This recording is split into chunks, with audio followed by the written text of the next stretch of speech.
Hey everyone! Hey. Yeah, It's hot. It's hot outside. it's very hot outside. Welcome back for another week of fun short stories. Last week was our live, which was unfortunate because everything stopped working.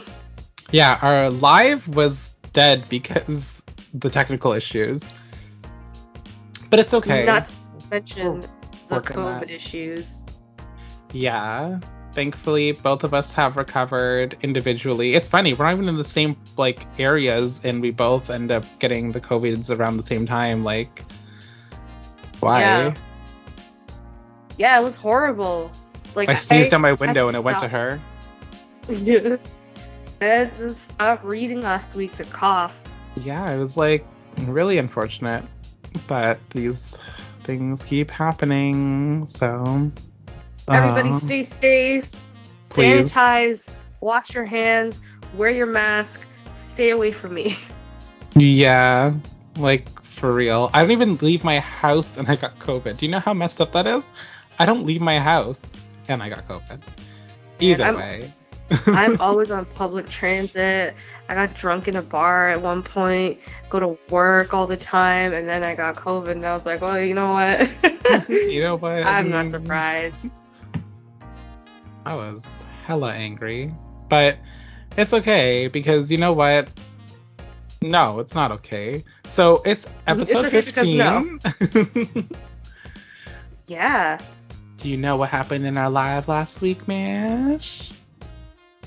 Everything stopped working, and I was coughing my lungs out. Also, my fever was so high, my brain started bubbling. It did. So my story was about a vampire.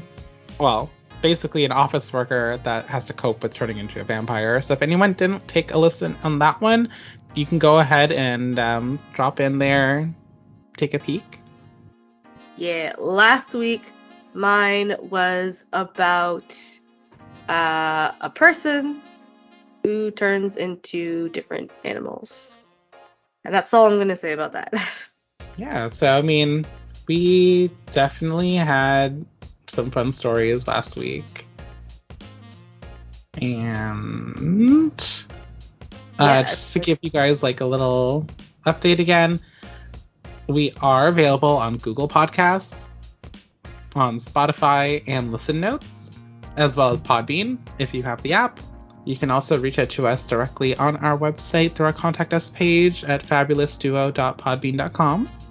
Yeah, send us recommendations, send us your own prompts if you feel like you want to hear us, write something that you thought might be cool. Yeah, and then we'll turn into something maybe not cool. Who knows? So, I'm going first, and I'm going to be reading Kristen's story. And the prompt last week was a world where people are the size of ants, and ants are the size of people. The story is called Controlled Pest. Here it goes. Wahoo! After years of studying and training, Moira was finally ready for her mission. Her and her crew were going to fly into outer space within the next month and had gone through grueling physical and mental training to ensure their bodies could handle the pressure of traveling to these extremes. Unfortunately for Moira, there was a limited number of female astronauts, and the entire thing felt like a boys' club to her. Regardless of the misogyny that she faced, this was her dream to break through the confines of regular travel and explore the open galaxy. Hey Moira, are you sure you'll be okay up there? You know, with your body being so frail and all. What if we fly up and that time of the month happens? We better not hear complaints. The men around her began laughing and tapping her shoulder as if their joke was funny. In an attempt to fit in and not hear these nonsensical remarks, Moira had always trained twice as hard as anyone else, but alas, men are always going to be men. Every night after work, she'd call her parents and hear how proud they were of her, and that she's making a name for herself and the family. These words of encouragement were always held deep in her heart and allowed her to ignore the adversities she had been facing. Finally, it was launch day. Everyone was prepared, everyone had celebrated, and most importantly, Everyone had given their families their farewells for now. Moira was the crew's science officer, so she would be handling a series of experiments in space, collecting samples from the planet they land on, and in the event of any issues that may occur, be a backup pilot. Although she was anxious, she was excited as this was her first mission, and she had longed for this since she was a child. The planet they had been tasked to explore had actually somehow been missed on all radars, and was slightly larger than Venus. The reasoning for this is that it seems to have been masked by a strange mass of gas that refracts light in a way no one would have been able to identify. There was a planet in the midst of it. They called this planet Dionys. Alright, crew. We are preparing for launch. The voice of the head of the mission management team had echoed through the ship. Preparations are complete. Initiating Phase 1. The rocket began to rumble. Phase 1 complete. As they ran through the checklist ensuring the rocket was ready, it was finally time for the countdown. Taking off in 10, 9, 8. Moira felt all of her emotions welling up in her stomach. 3, 2, 1. With that, the metal rafters holding the ship in place were pulled away, and the powerful thrust of the engines had caused a large puff of smoke beneath the ship as it started to ascend. Upon exiting the fifth layer of the Earth's atmosphere, the ship stabilized, and it felt like smooth sailing for the crew. Everything looked so small from out here, but also so vast.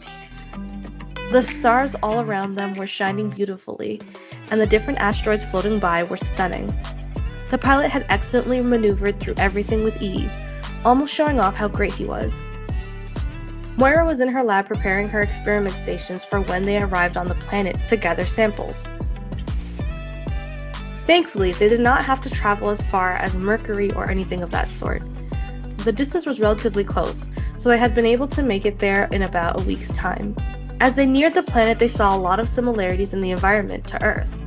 A lot of greens, a lot of blues. Basically, it looked very similar, so they were quite shocked. As they were entering the planet's atmosphere, they were even more surprised to see the abundance of lush plant life from below. But as they got closer to the surface, the plants were gigantic, and the trees were so large and tall that they weren't even sure how they would land the ship at first. Enormous branches shooting out in all directions, and leaves that stretched out were like green duvets. Finally being able to land on a small patch of dirt, the crew prepared to open the shuttle and begin exploration. Hey Moira, you'll want to stay here on the ship where it's safe. Seeing how large everything is here, we might run into something dangerous, the captain instructed, while the others got off, glancing back at Moira.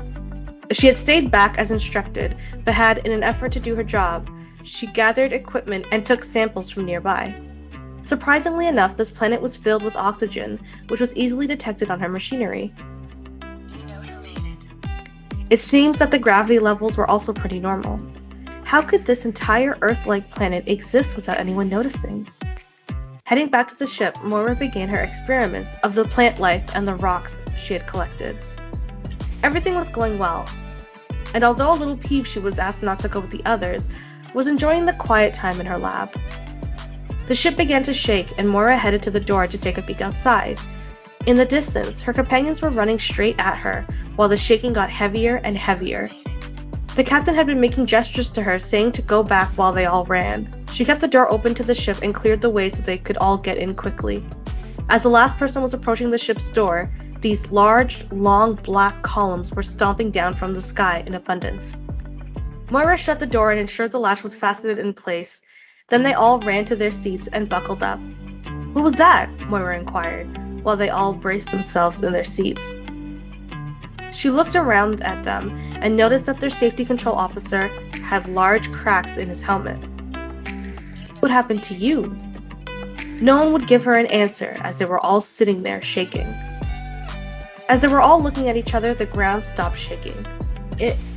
Is it gone, finally?" the safety officer asked, looking around at everyone.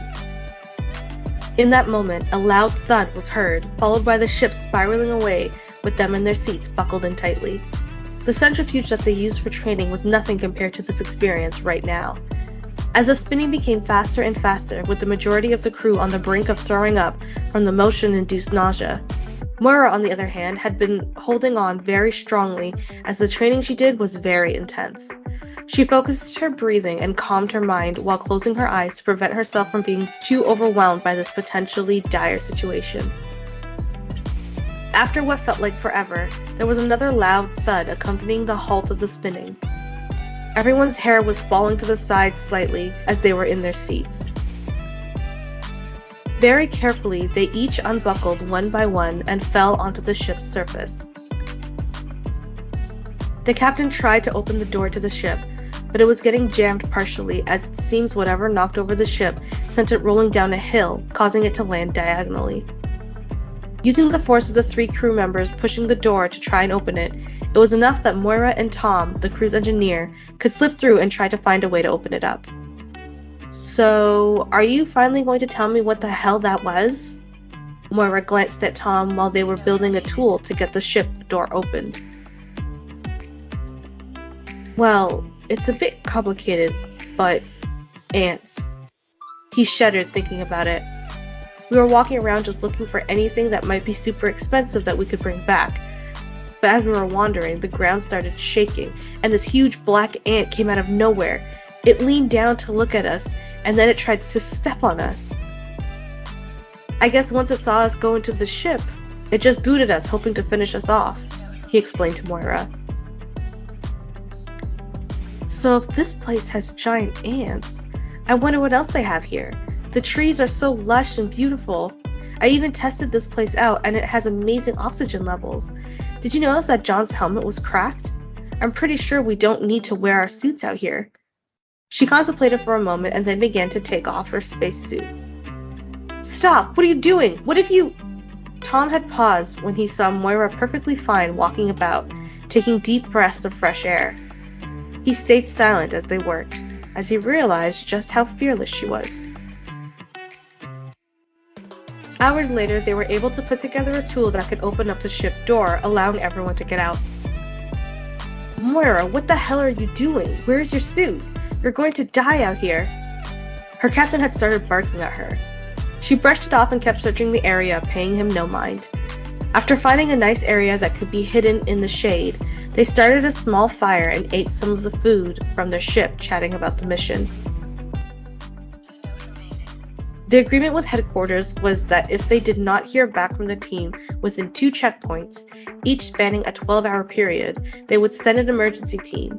So they knew all they had to do was wait. "It's a bit strange, though," Moira started. Everyone looked over at her with a puzzled look. "Don't leave your thoughts open-ended like that. We aren't mind readers, Moira. Just tell us and stop trying to be mysterious," her captain responded. "Right. We've been here for some amount of hours now, and I haven't seen any other wildlife. What are the odds this entire planet is only filled with ants?" she asked. No one said anything. They just looked at their food. By morning, the rest of the crew had removed their suits, as well as they noticed Moira had not died, and it was much more comfier to sleep out of them. Moira and John had decided to go scouting around to see if they could find something edible, maybe a water source. The ground began to shake again, and they tried to hide as they suspected they knew what was coming. Another ant had appeared, but this one looked a bit different than the one they saw previously. "Ah, Lasius flavus," Moira said under her breath as she stepped out of her hiding and began moving towards the ant. "Moira! Psst! Moira!" John kept trying to usher her back over to him with hand gestures. The ant moved over to her and its antenna began to twitch. She reached her hand out and gently touched parts of its leg and antenna. With that, the ant knelt down and Moira climbed up. "Woohoo! Simple receptors! You just gotta know how to work them!" she shouted excitedly. The ant began marching again in another direction with her on its back, not caring that she was there. John stood there, frozen, just confused but also terrified from Moira's willingness to risk her life. He eventually headed back over to the camp, holding himself as he walked. Then he sat down and just stared in the distance. Well, I guess he just saw Moira get eaten or something. Serves her right, though, for doing whatever she wants and ignoring my orders, the captain said with a smug voice. No, John said quietly.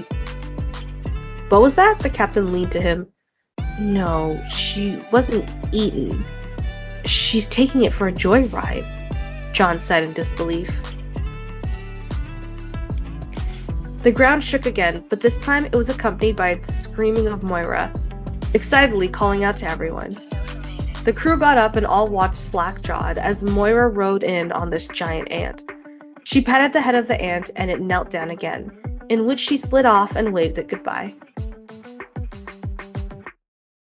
Moira, what the hell? The captain said in astonishment. All that. I noticed something hilarious about you all.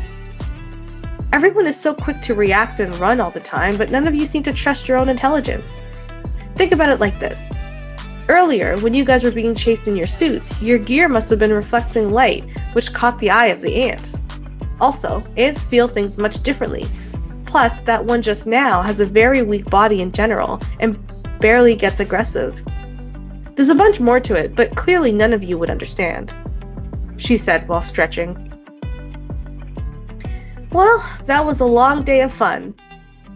The days went by and the crew had waited for help.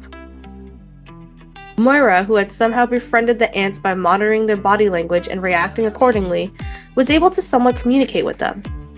Eventually, a second ship had arrived at the last known location of the first cruise ship. The floor began to rumble and shake again, causing the crew to be alarmed. But out of the distance, riding atop these massive, hulking ants, were Moira and her team. As Moira and the others slid down and approached the rescue team, they were greeted by the look of bewilderment on everyone. Tom walked over and put his hand on one of their shoulders. I know, it's a long story, but our Captain Moira is one hell of a woman. The end. The end. Yeah, so I tried to do a thing that you did where I take the story and I mess it around a little until it becomes something different. What? No, this is perfect. Yeah. Except, the thing is that, You didn't go with your first instinct? No. This is the instinct, but, the ants, some of them are towering giants, while some of them are not so much, human and baby. Yeah. So there were smaller ants that were rideable, but there were also massive hulking towering ants that were just, you could only see their legs. So, technically, partially, this is a world where ants are the size of humans and humans are the size of ants, but not all of them. Oh, yeah, it did that. Hold on, that was the problem. Hold on. But not all of them.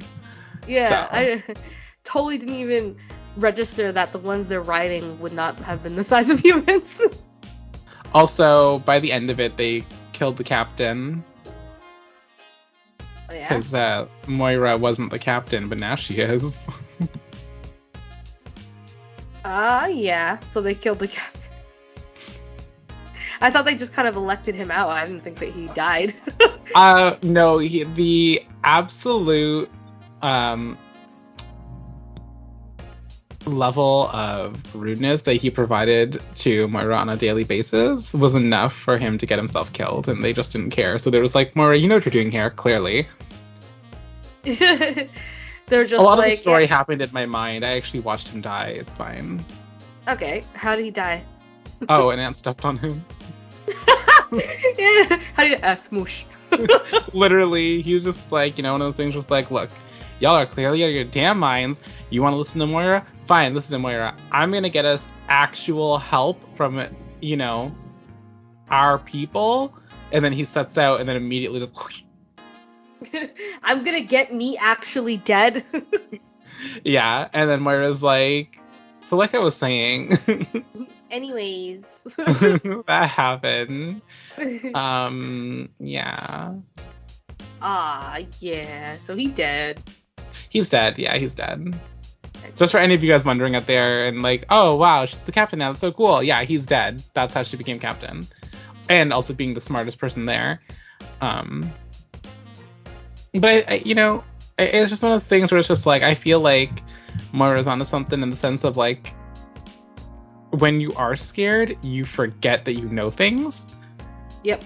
So it's like, it's kind of like why people are able to sometimes successfully rob somebody with a fake toy gun, because you see stranger, you see gun, you assume murder. It's only until you like realize like that wasn't a real gun. Yeah. So what did you like? I like the part where the big ant looked down at them and then tried to step on them.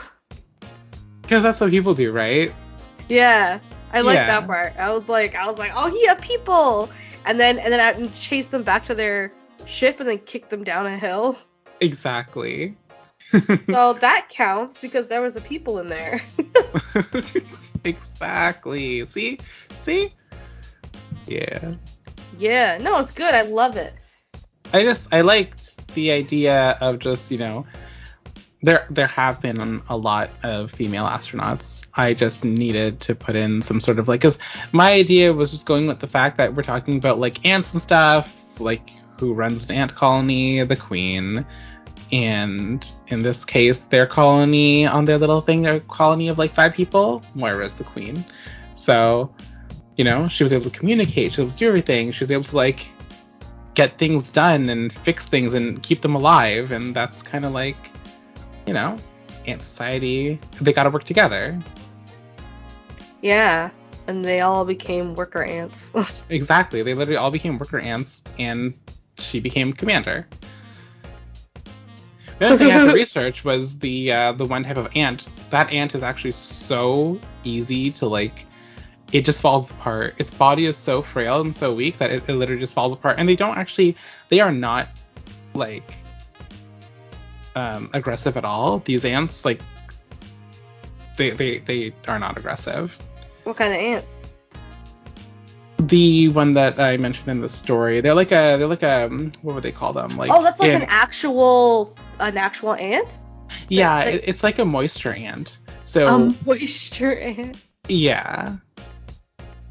It was the one Alama Hamanama. Yes, Avada Kedavra.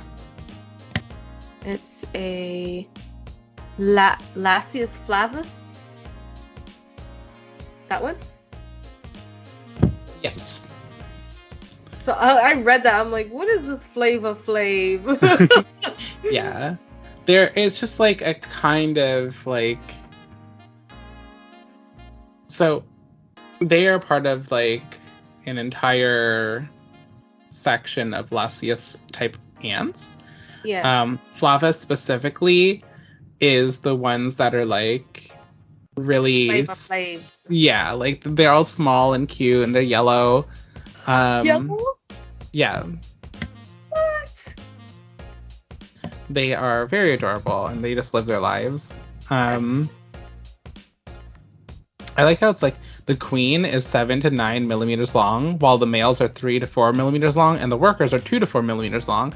But it's like, so if males and then workers, are the workers genderless? Wow, maybe. Yeah.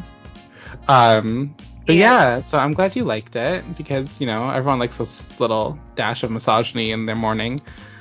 That wasn't a little. God. Moira, better watch out. Period. Whoa. I literally, like, that's the thing. We're not gonna get into this.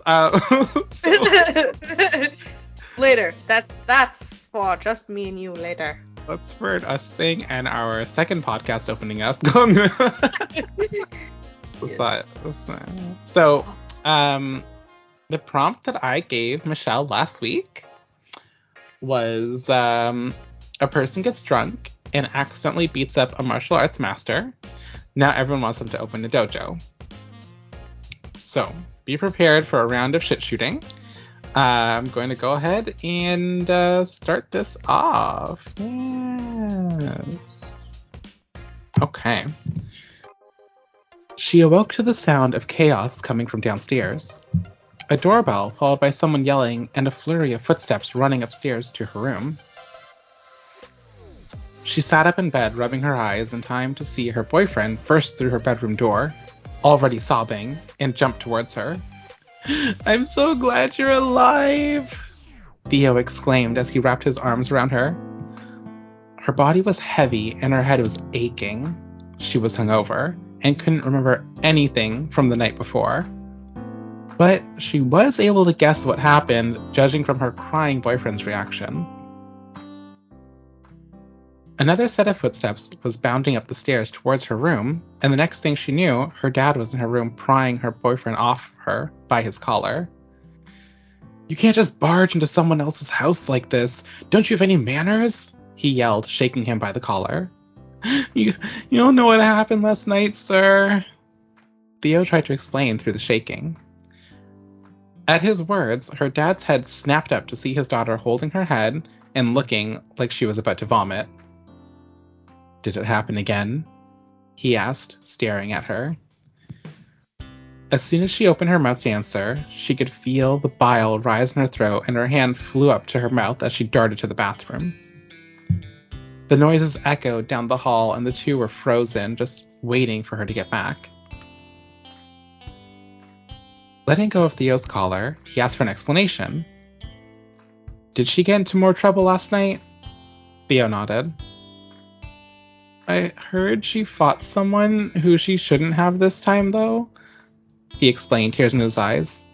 He continued, "I was so worried this morning when I saw the fight online. I rushed here to make sure that she wasn't hurt." Her dad buried his face in his hands.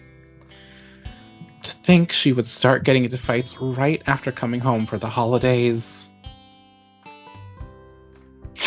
"She has a lot of enemies around here, sir, considering her reputation. There are plenty of muscleheads that just want revenge on her for beating them up in the past." They both looked at the doorway when Lula returned to her room to see her shakily making her way back to her bed, massaging her temples. "I'll get you some water," her dad said, getting up. Before leaving the room, he turned to Theo and pointed at him. "I'm watching you," he threatened. Then he left. Turning to his girlfriend, he asked, "Why does your dad still hate me?" Lula had been dating Theo for 3 years now. They were high school sweethearts and agreed to be in a long-distance relationship when they both went to college. It was finally summer break, and everyone was excited to be coming home for the holidays to see old friends and family. Lula was excited to be home to see Theo, who she missed every day when she was away. Last night was her first night in town, and she spent it with friends since Theo wasn't supposed to be back till the day after. "It doesn't matter. He's not the one dating you," she responded, turning his head to face her by his chin and kissing him on the nose. She was lying on her bed with her head propped up by her pillow, trying to lessen the pain of her choices from the night before, with Theo sitting on the floor close to her head. Still holding his face by the chin, she stared at him as he cycled through all different shades of red and his face heated up. She giggled, dropped her hand, and planted her face back in her pillow. Teasing him had always made her feel better. "Lou, do you remember anything from last night?" he sighed, regaining his composure. She groaned. "No, but I'm sure you're going to tell me," she said, face still in pillow. He didn't say anything, and for a second, she wondered why it got so silent when she heard the sounds of a video playing on his phone. She lifted her face out of the pillow to see what he was watching. Showing her his phone, she was able to see a video of herself completely beating the snot out of some guy. "Oh, who's that?" she asked. "That's Harek Jean," he said, as if she was supposed to know who he was. Looking at her, he sighed and explained further. He's the son of the owner of Jean Kun Dojo on the other side of town. You know, the fighting center that's so large and reputable that they train professional fighters. Doesn't ring a bell, she mumbled with her eyes still on the video. For someone with that kind of reputation, he doesn't seem very strong. She scoffed and dropped her head back in her pillow. Lula had a very particular habit. Somehow, when she drank herself into drunken stupor, she had the ability to fight on par with the strongest fighters in the region, and she became a well-kept secret in the town. It worked out for everyone, because no one wanted to bring any more trouble than necessary, and it worked out for the people she beat up as well. Usually, she would send the biggest men packing after a couple of minutes, and they preferred to keep that a secret. Lula didn't bother herself with the politics of it all, or pursue anything with her talent. She didn't even consider it an inconvenience anymore. All her friends got used to her fighting at least one person while they were out, and even they didn't bat an eyelash at the violence that ensued. All she was really doing was giving the people what they wanted, and to her, they all apparently wanted a beatdown. This isn't the type of guy that will take this lying down, Theo continued. She scoffed again. Watch that video again, and then tell me that with a straight face, she said without even lifting her head from her pillow. Theo ignored that comment. You need to go apologize to him, he said. Lula visibly tensed up and slowly raised her head from her pillow to look Theo in the eyes, waiting for the punchline to that ridiculous joke. For what? She spat more aggressively than she meant it. But Theo was used to it and stared back at her. For beating his ass in front of an audience, he answered coolly.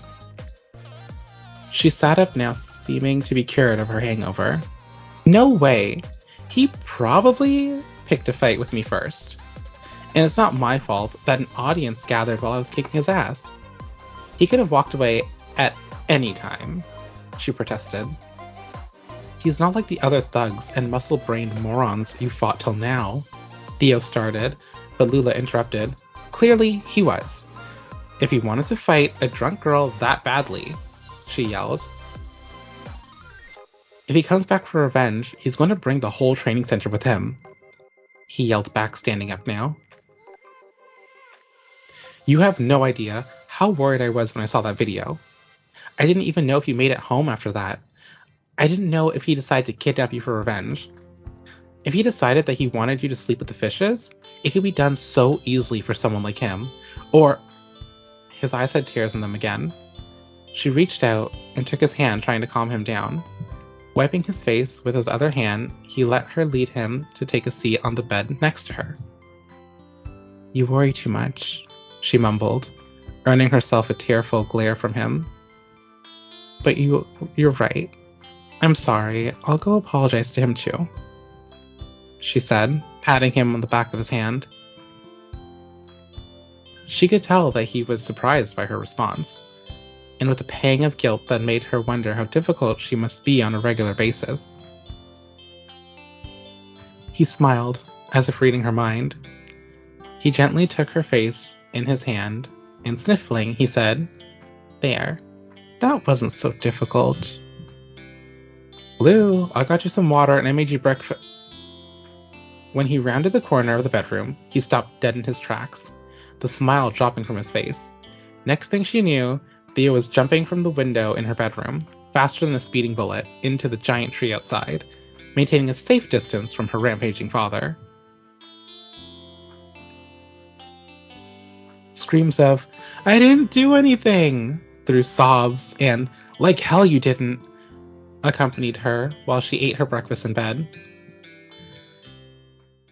After breakfast, her father calmed down enough for Theo to be allowed back in the house, and they explained the situation to him.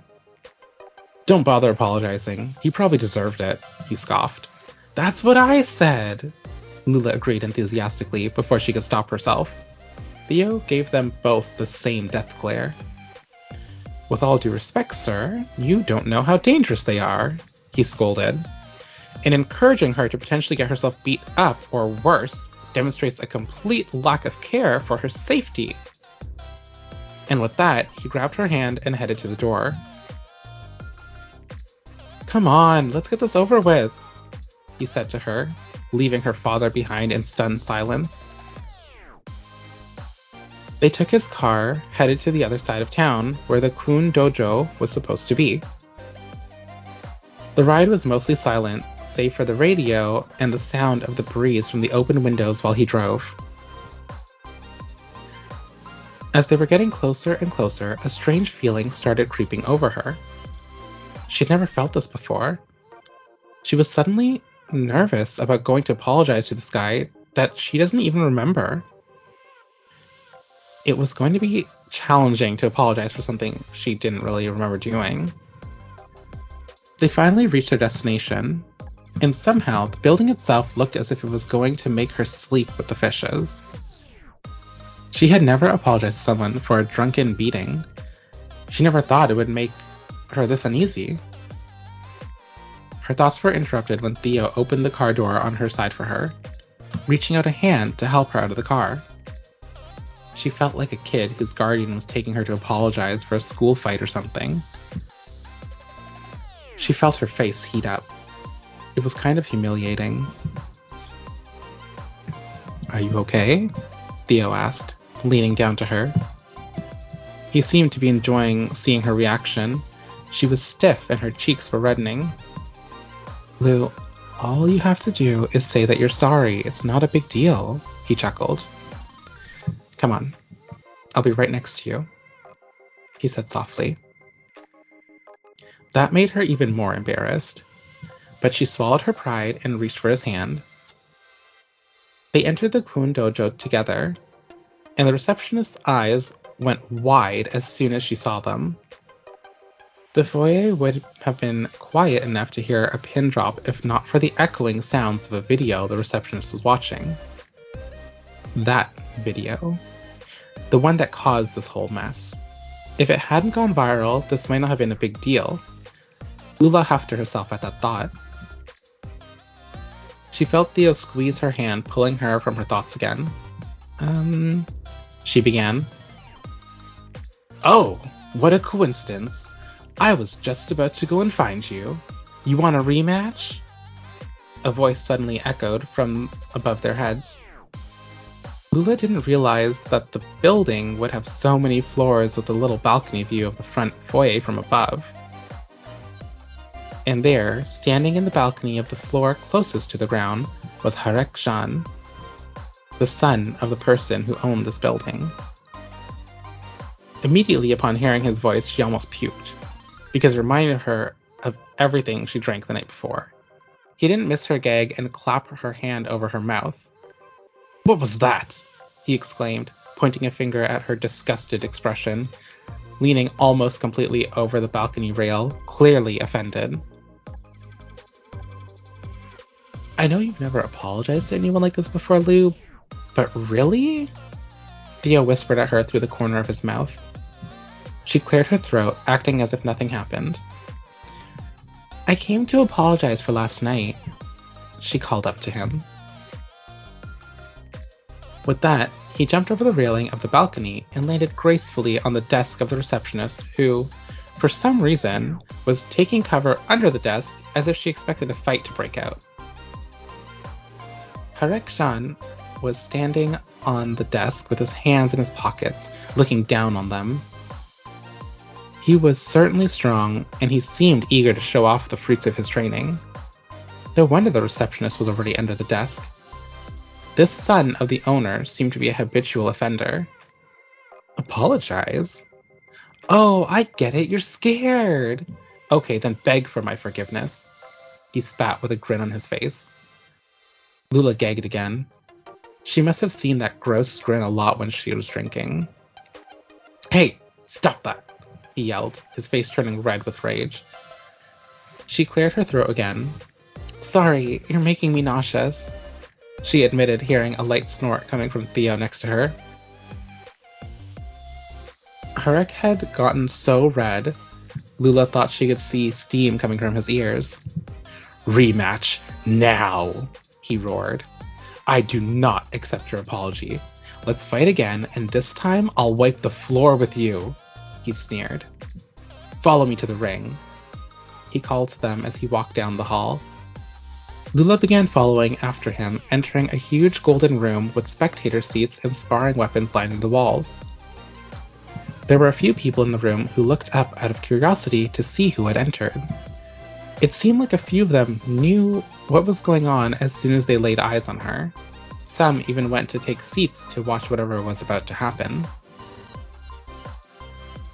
Hurek was waiting for her in the center of the ring. "Hurry up, let's get this over with," he called out to her. She was about to enter the ring when Theo grabbed her arm. "How are you going to fight a martial arts master completely sober?" he asked, eyes wide with worry. Faster than she could say the words, "Don't worry," to calm her tearing up boyfriend, Hurek had closed the distance between them, ready to punch her in the guts. That would have sent her wheezing if she hadn't blocked his fist with her knee. Shocked at her still amazing reflexes, Theo let go of her arm. The match was over in 2 seconds. She had beaten him so thoroughly that he hardly resembled a human anymore. Just a lumpy mess that someone left on the floor of the ring. "Lou, I thought you were only able to fight when you were drunk." Before Lula could say anything again, another resounding voice echoed from the door behind them. "So you're the girl from the video," it called. They turned to the door to see the biggest, most sturdy man they had ever seen walking towards them, accompanied by a group of men wearing traditional fighting garb from all over the world, and her dad. "Sir?" Theo's eyes were even wider now. The big man and her dad were walking side by side with huge smiles on their faces, and staring at them, she realized that they looked almost identical. "To think my niece would become this strong," the big man said in his booming voice. "Before I took your mother's last name, my name was Jean," her father explained at their blank stares. But that didn't alleviate any confusion. "You never told me that I had an uncle," Lula said. He shrugged. "When you were born, we got into a fight. It was so bad we never spoke again until today. I wanted to raise you to be the strongest female fighter to take over the Kun Dojo, but he wanted to raise you to have a normal life, whatever that is," her uncle scoffed. "Anyway, none of that matters now because it looks like he did teach you martial arts, and you're pretty darn good at it too," he continued, ignoring the angry glares from her father. "The future of the Kun Dojo will be ensured if you're in charge," said her uncle. Lula hummed and thought for a second. "I fight as a hobby. It's relaxing for me. I'd rather not turn it into a job," she said with her hand on her chin. "Don't decide so suddenly," her uncle protested. With that, she jumped down from the ring and took Theo by the hand. "Let's go see a movie." She smiled at him, clearly worn out by the day's events, and it wasn't even lunchtime. Her uncle followed them out, trying to convince her to stay and have lunch together. "Today is my long-awaited date day with Theo," she huffed at him. "But I'm your long-lost uncle," he tried to persuade her. While they were having their back and forth, Theo turned to her father. "I'm sorry, sir. I didn't know." He clapped a hand on Theo's shoulder. "No, even under the circumstances, you were right," he said, giving Theo a smile. "It looked like he wouldn't have to be taking cover in that tree as often anymore." The end. What do you think? That was hilarious. Right? That's good. What was your favorite part?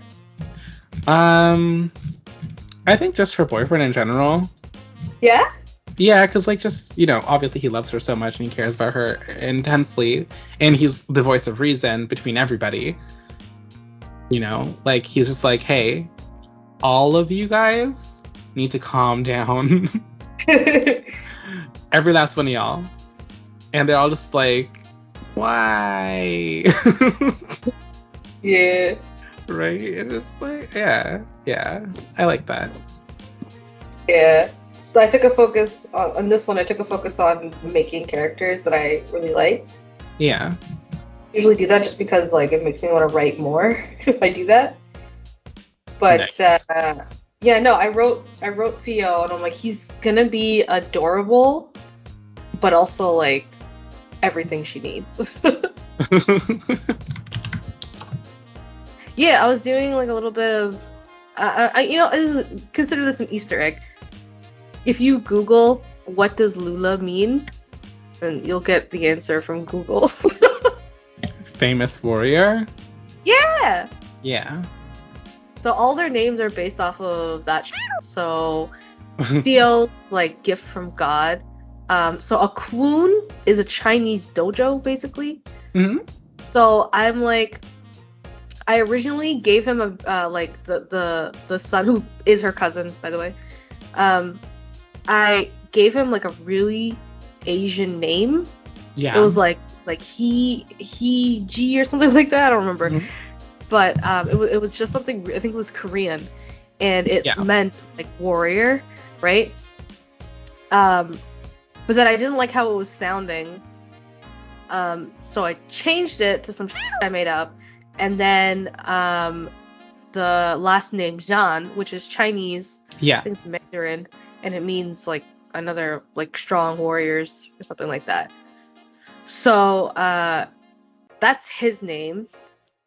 And I'm like, okay, well, if he has a Chinese name, then can he really be practicing martial arts at a dojo? I don't know.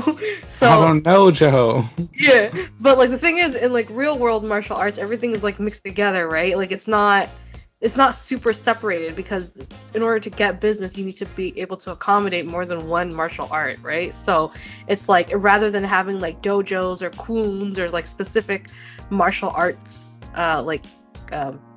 places to do the martial arts, they just have like centers, like martial arts centers, which incorporates all of them, right? So stuff like that. So for this one, so I did the research, and I was like, I still want to put in the word kwun. So now it's a kwun dojo. I mean, that's fine. To be fair, for me, it would have been a lot easier if everything was in Korean. I would have read it a lot like simpler, but this is fine. Well, because he's got a Chinese name now. He had a Korean one, now it's Chinese. Yeah, that's what I'm saying. I'm just more, I was well versed with more Chinese type names, but then eventually I started being a lot more easier to like handle Korean. Yeah. But why'd you leave? No. Well, come back. Something really easy to pronounce, and it just was like 2 syllables, and it just meant like strong warrior, which is what I was looking for. Something easy to pronounce, means strong warrior, and I wanted to like not like mix up the cultures too much and like completely, because dojos are Japanese, right? Exactly. But like I came across a Korean name that meant what I was looking for, so I was like, okay. And then it turned Chinese, which is way easier to work with because there's a kwun. So now, yeah, so it's this. So that was cool. I also tried to make it like really sweet the way he is with her. So they had like, like what, like 1, 2 sweet moments. All of them were sweet. Every moment. Touch. Poke. Yeah. So, yeah. I was like, I wrote the part where she was like feeling nervous about apologizing, and even I was like, I don't even really understand why she's nervous.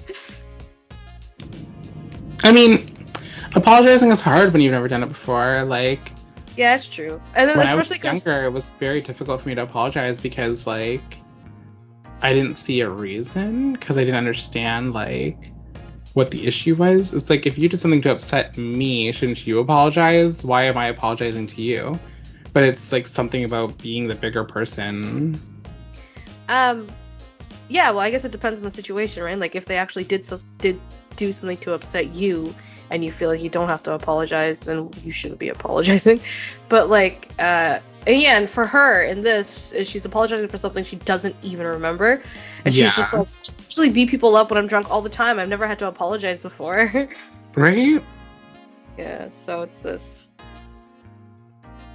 I was hoping that Theo didn't come off as annoying throughout this. He was a little bit naggy, I think. I mean, that's fine. He's just the voice of reason, and that's what they do. They reason. Yeah. I liked writing the part where she was getting nauseous. Yeah. She was like, he showed up and she almost threw up. And then like, it's like, it kind of, I hope it like downplayed how much of a cliche he was. Because he was like the cliched rich kid, spoiled type of thing. But he couldn't even do that properly because she kept throwing up. She kept almost throwing up at like as a reaction to him. She's like, aha, you can now bow down and hey, why are you throwing up? I mean, like, that's reasonable, to be fair. Like, throw up? Yeah, no, I would too. Yeah, you know, but like, it's just like one of those things where it's like, look, your face made me remember that I drank so much, and I don't like it. Yeah, this is like actual. Like for me, I find that happens all the time. If I was doing something, or like, well, this usually happens with the smells.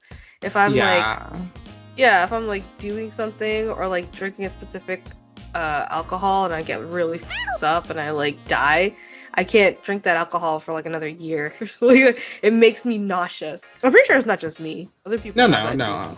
I feel that with a lot of things. Just like every morning I wake up and I'm just like, ooh, delicious food, and I smell food and I'm like, I want to be there.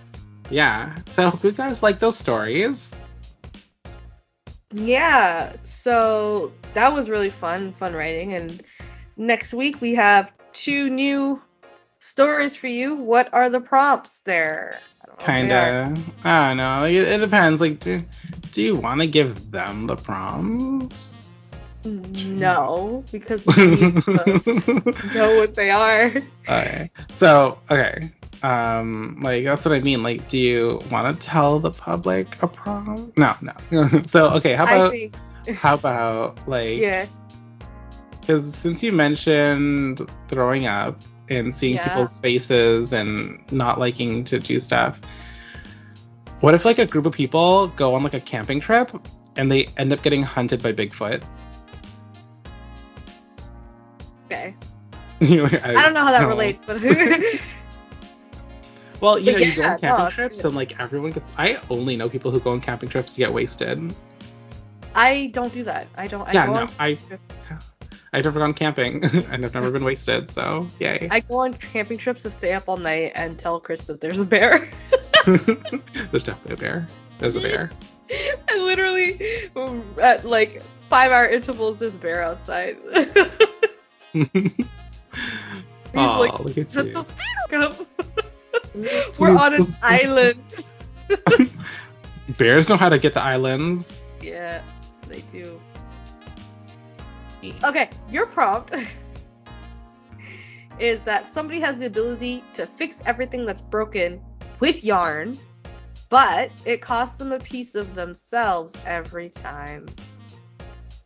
Okay.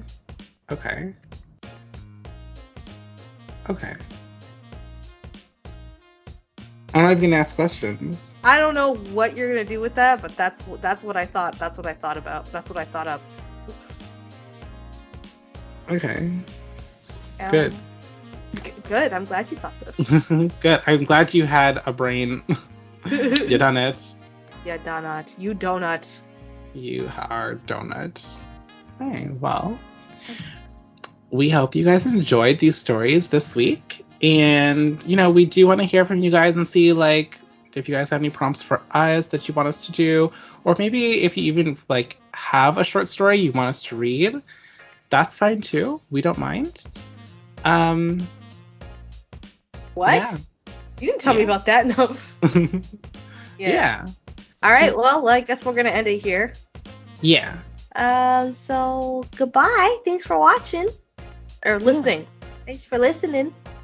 Yeah, and don't forget, you can listen on Podbean, Spotify, Google Podcast, and Listen Notes.